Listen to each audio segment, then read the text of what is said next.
Hoje nós vamos dar continuidade na parte de citologia. A gente vai falar hoje dos componentes químicos de uma célula. Então, primeiramente, a gente começa falando com um elemento essencial, que é a água. A água, ela vai significar vida. Vai ser uma substância que ela é essencial e vital para o funcionamento de qualquer ser vivo. Ela tem algumas características, porque é inodora, insípida e incolor, Ela vai ser líquida e vai estar ligada à temperatura do ambiente, e ela tem a molécula de H2O, que são dois hidrogênios se ligando a uma molécula de oxigênio. Então, quais as funções da água? Primeiramente, ela é um solvente universal, ou seja, praticamente tudo se dilui a água. Ela vai fazer uma regulação térmica, o que é ideal para que o nosso organismo não seja prejudicado por o calor. Ela vai fazer transporte, vai levar substâncias para todo o nosso organismo, seja meio intra ou extracelular, e ela vai servir também como um lubrificante em áreas onde há atrito, por exemplo, as nossas juntas e articulações do corpo. E aí a água, ela vai variar, de organismo para organismo conforme a sua taxa de concentração. Então, basicamente, ela vai ter função de atividade metabólica, ela vai variar de acordo com função em atividade metabólica, idade e espécie, e ela vai variar também no homem e em frutas e em outros seres. Então, no homem, a gente tem cerca de 70% de concentração de água, tá, gente? Homem aqui, quando a gente fala, é o ser vivo, não é homem sexo masculino, é o ser vivo.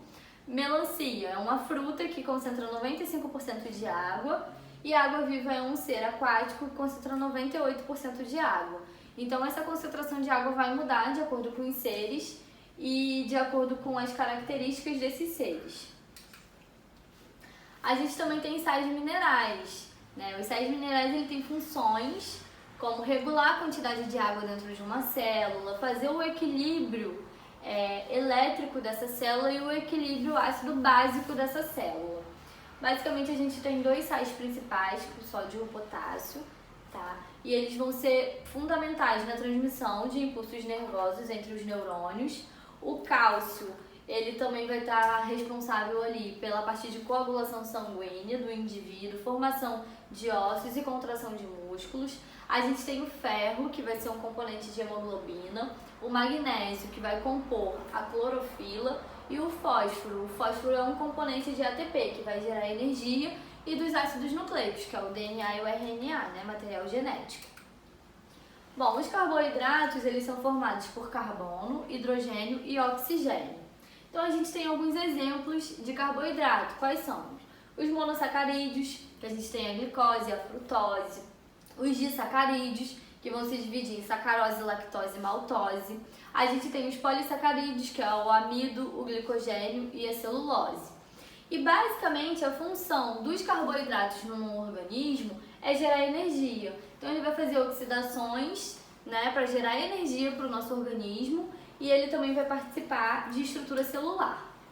Os lipídios, eles são compostos por carbono, hidrogênio e oxigênio. Os lipídios, eles não são solúveis em água, mas eles são solúveis em algumas substâncias, como o éter, a acetona e o clorofórmio.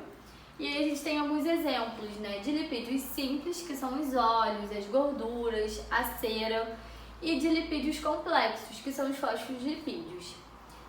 O lipídio, ele vai também fornecer energia para a célula, através de oxidação, e vai participar de função estrutural. Tá? Então, eles vão participar ali de metabolismo de cálcio, de coagulação de sangue, vão gerar essa energia por meio de oxidação, vão participar de regulação de temperatura, hormônio, vão fazer isolamento térmico, vão mandar sinais entre as células e vão fazer proliferação e diferenciação de célula para célula. As proteínas, elas vão ser formadas por carbono, hidrogênio, oxigênio e nitrogênio. E aí a gente tem diversos exemplos de proteínas, a albumina, a globulina, a hemoglobina e entre outras.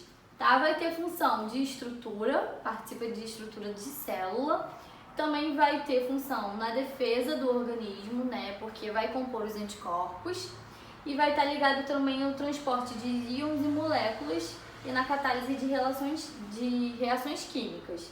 Então, as proteínas, elas vão estar presentes também, por exemplo, na nossa alimentação. através de consumo de carne, de ovos, de carne branca. E aí a gente consegue adquirir elas, além das que a gente já tem no próprio organismo. Os ácidos nucleicos, eles vão ser compostos por essas cadeias de nucleotídeos e eles se dividem em 3 grupos principais, que é o ácido desoxirribonucleico, que é o DNA, é uma molécula que vai ser responsável por transmitir todas as características hereditárias, né, toda a genética daquela célula. A gente tem o ácido ribonucleico, que é o RNA, ele tem uma cadeia muito mais simples e vai fazer síntese de proteína. E a gente tem o trifosfato de adenosina, que é o ATP.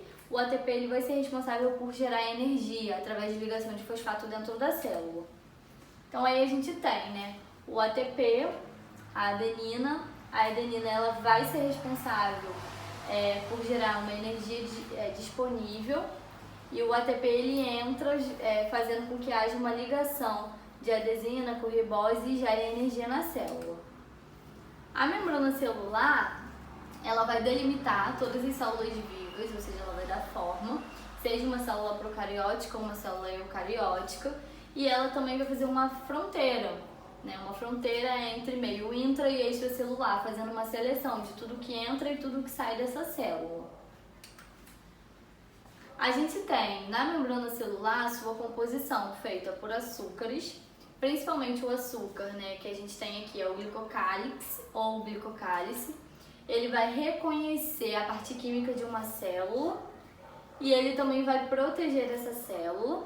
A gente ainda tem os lipídios. Os lipídios eles vão ter 2 extremidades.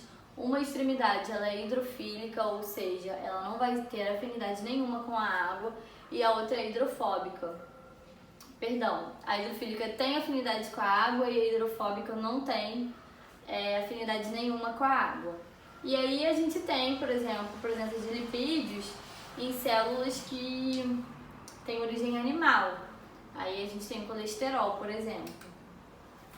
A gente também tem as proteínas. As proteínas elas são componentes funcionais da membrana celular, tá? Normalmente são compostas, são mergulhadas na membrana celular com uma camada dupla de fosfolipídio, e aí a gente chama isso de proteínas integrais.